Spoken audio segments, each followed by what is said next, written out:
Hello, and welcome to a new series I've decided to start doing called Game Changers. These are musical albums from my life that I found particularly impactful, and I want to rant about them for a while. We're going to kick this off with Tiamat, A Deeper Kind of Slumber. The year was 1997. I was in one of those big corporate bookstores. You remember the ones we used to have before the Amazon? I was looking at the magazine rack, and there was, looking at the metal magazines, and there was a metal magazine where kind of like half the cover was taken up by this weird-looking guy and his prosthetic kind of face covering. And I was like, ooh, I like masks. I mean, I like guar. I don't know, something about it intrigued me enough to open the magazine. So I'm rifling through the magazine. I get to the interview, trying to figure out what's this band's whole deal. And I don't remember much about it, but I do remember one part. They had said something like, how does a darling of atmospheric Swedish black metal end up making a psychedelic, trippy album with trip-hop elements and such? I don't remember the answer that Johan Edlund, the lead singer, gave to that question. I really don't. And it doesn't fucking matter, because if you look up interviews with Johan Edlund, the written ones, not so much on screen, but written interviews with Johan Edlund, he seems to just kind of hate journalists. He just fucks with them. He gives contradictory answers for one interview to another. It's like he wants them to fight with each other about what he said to them. I found one interview where he literally answered 3 questions in a row with just your mom. Unreliable narrator at best. What I always find particularly odd is when I have looked up interviews with Johan Edlund, people will make references, interviewers will make references to A Deeper Kind of Slumber. But Johan just doesn't, it's like he doesn't acknowledge it at all. He just talks about music in general. He never references anything he did on the albums. As far as I know, they never play any of these fucking songs live. It kind of exists in its own weird little bubble. And that's fine. I like that. Keep it as it is. Don't need to muck it up. You don't need to go George Lucasing things, right? So I haven't really looked up interviews with Johan Edlund about the album. I tried, I couldn't really find any. I'm sure they're out there, but I kind of don't want him Johan Edlunding his words all over my memories, so. Track 1, Cold Seed. What I have told people since I really started getting into this album all those years ago is go ahead and skip that first track. So I'm gonna tell you the same thing. We're just not gonna talk about it. Skip the first track. Track 2, Tiamat. That's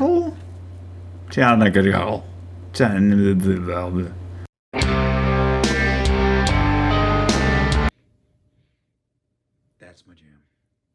That slow, moody intro, the whispery, haunting, growly vocals. You get the feeling that maybe this is written about a woman, mostly from the line, if you begin to fall, please have some more. You could stay at my place if you want. I'll sleep on the floor. But the rest of the lyrics, like the album as a whole, are just batshit insane.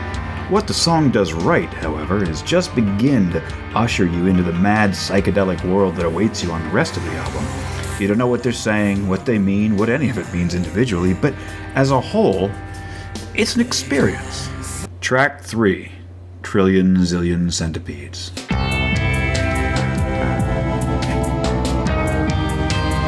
This is a transition song. I think that's the purpose for it. You hear declining notes and you almost feel like you're actually slipping into a trance. It's hypnotizing you. The only lyrics, which I didn't even know it had because I barely noticed his voice hiding out in the background, are just kicks this cadent purity, raps this cadent purity.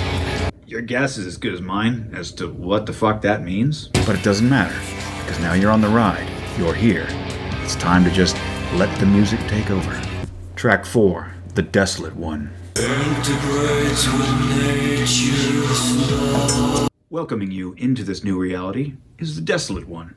While Trillion Zillion Centipedes prepared you for a trance, The Desolate One forces you into one. The vocals are so layered that it's almost like you're listening to some tribal drumming out in a forest and there's just a guy lying on the ground whispering to himself, and you're picking up a few choice words and phrases here and there as you continue along whatever LSD-induced psychedelic trip you're having of your own.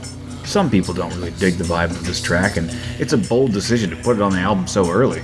As of yet, not a single one of these songs are alike, and none of them are emblematic of the album as a whole. Track 5, Atlantis as a Lover.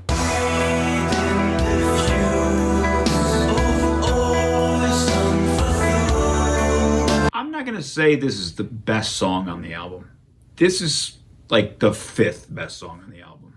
But it is the first track on the album that's actually emblematic of the album as a whole. Starting off with trippy synth noises to lull you in, every instrument just barely being played, everything mixed together to make it nearly impossible to discern what's going on and where, and Johan's haunting voice blending in and out of the music. That's this album. If you don't like this song, you're not gonna like this album. If you do like this song, I've got some great news. This ain't even one of the best songs on the album. Lyrically, it paints a picture of both the artist and the listener of slow descension. There's a lot of watery metaphors and references, from the watering hole to your soft water down. That line in particular is my favorite part of the song. Your soft water down. And the final lines end on, my air has ceased to the deepest peace of mind. Given the song's title and the myriad effects thrown onto every word and every instrument, it feels a bit underwater. For myself, something about this song makes me think of sinking slowly into a foggy lake or adrift on the ocean. Just stillness. Track 6, Alteration X10. It comes smoothly at start. Easily the 3rd best song on the album. This one kicks it up a notch after its haunting intro, which may be the only time on this entire album you immediately recognize as, oh, he's talking about heroin. How else would you interpret It Comes Smoothly at Start, stirs gently in the color pot, to say nothing of a few lines later when he specifically says the word heroin and then goes on some weird rant about a variety of other drugs to which I think he's suggesting a woman in his life is addicted to.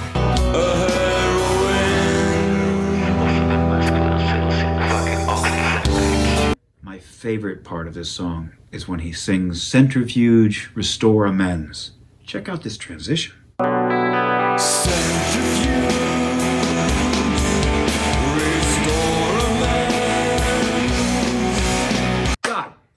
That's a fucking song. That's a fucking song. You realize it's been 23 goddamn years since this album was released?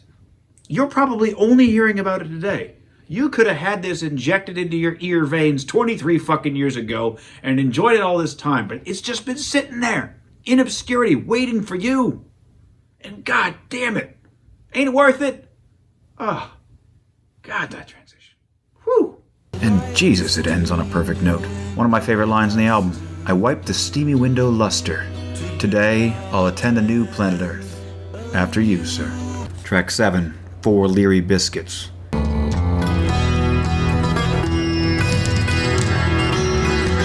And we're back to another sleepy, trippy little instrumental track. This one's more playful. If I close my eyes and listen to it, I picture just watching people dance around a fire. Some of them laughing, some of them kissing, some of them off in the corner slow fucking. It's a beautiful chaos. That's what this song is, just beautiful fucking chaos. Background angelic vocals just like barely peeking out over that fucking mountain of drums and uncountable number of other instruments that I wouldn't be able to pick out or name for you because I am a dumb. And the way it transitions from like 3 or 4 different goddamn moods but sticks with the primary mood, that is a difficult balancing act. And yet they pull it off. Pull it off with aplomb. Why this song hasn't been used as a backing track for every drug-fueled orgy scene in every movie released in the last 20 years is beyond me, but I suspect, like you, they've never fucking heard of Tiamat, or A Deeper Kind of Slumber. I don't list this song alongside the other ones with vocals, but it's easily the best of the instrumental tracks. It's also a fully realized song. It doesn't feel like filler, it doesn't feel unnecessary, just a brief little fire dance in the middle of this descent into beautifully serene, absolute fucking madness. Track 8, Only in My Tears It Lasts.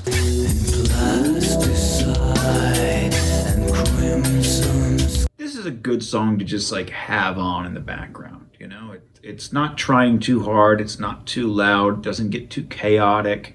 It doesn't have one of those, you know, crazy badass transitions like Alteration X10. It just is. It's just chill. It's a good, chill song. And again, it's nice in the background. I like it. It can feel at times like he's speaking another language. His thick Swedish accent mixed with using phrases like, a totem oak once golden stood, will make you think he's definitely just making up a language now, right? But nope, I promise those are all words. Except he also uses the word mind rate, which definitely isn't a word. I don't think. Track 9, The Whores of Babylon.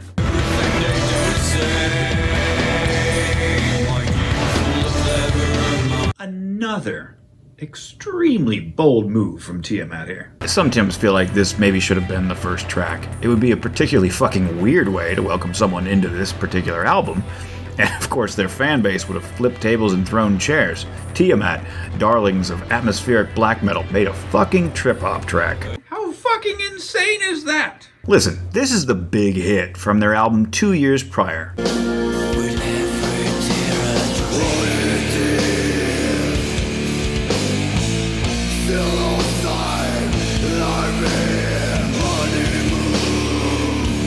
And now they go and do this?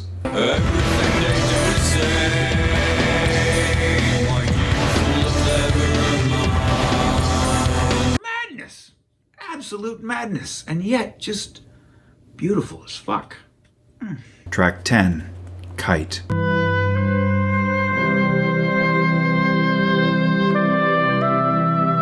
Kite is just for hitting the reset button after Whores of Babylon. You just had this fucking absolute banger trip-hop track, and Tiamat's like, okay, settle down. Going back to the trippy shit. And to make that absolutely clear, here's a sleepy little violin track to lull you back into a trance. Track 11, Phantasma Deluxe.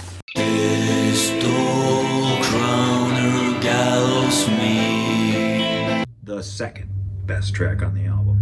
On this one, I'm almost certain he's using weird Swedish phrases, and I don't know what any of it means, and I wouldn't know how to pronounce it if he didn't already sing it first. But can I play for you the absolute best moment, not just of this song, but the entire album?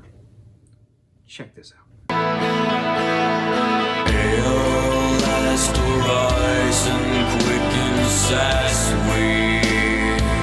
What does "May our last horizons quicken as we" mean? Exactly? I haven't the slightest. I gotta do it again.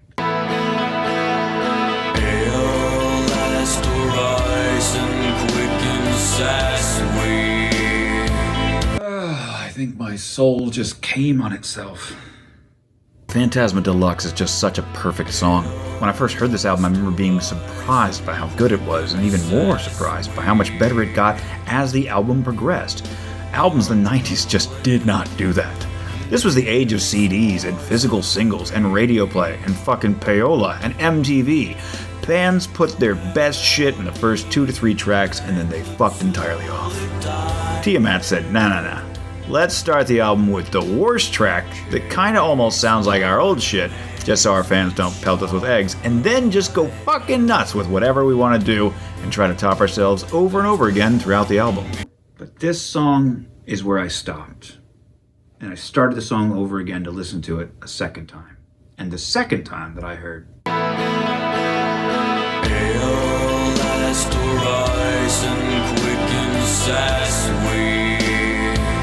I called my best friend at the time, and I said, you gotta get over here fucking now and hear this fucking album.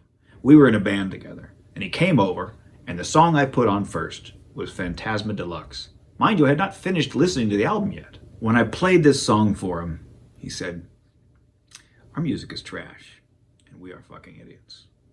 We should be doing something like this. We, of course, did not try and recreate Phantasma Deluxe because we weren't 100th the musicians. Tiamat is, and I'm sure as fuck not 1/100th the vocalist Johan Edlund is. Track 12, Mount Marilyn.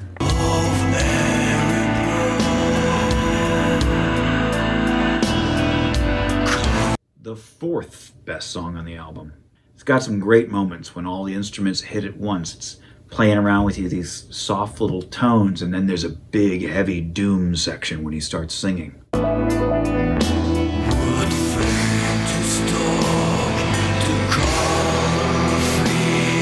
Yes, more of that weird Swedish phrasing shit.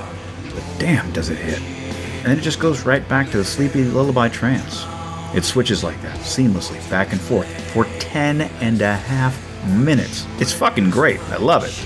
But what I love most is this final track, the best track, the titular track. Track 13, A Deeper Kind of Slumber.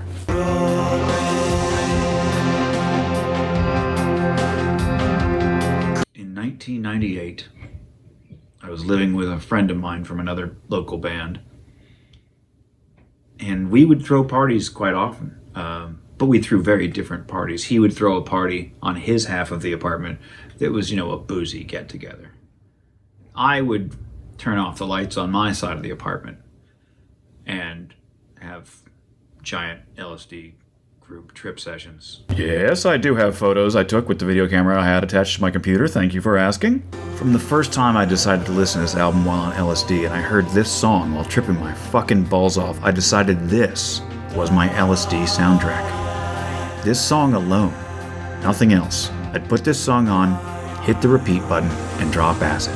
And oddly, no one has ever complained about this song being on at all, much less for as long as I listened to it. I have listened to this song and nothing else for literally 8 or 9 hours at a time, in a row. I'll keep it on.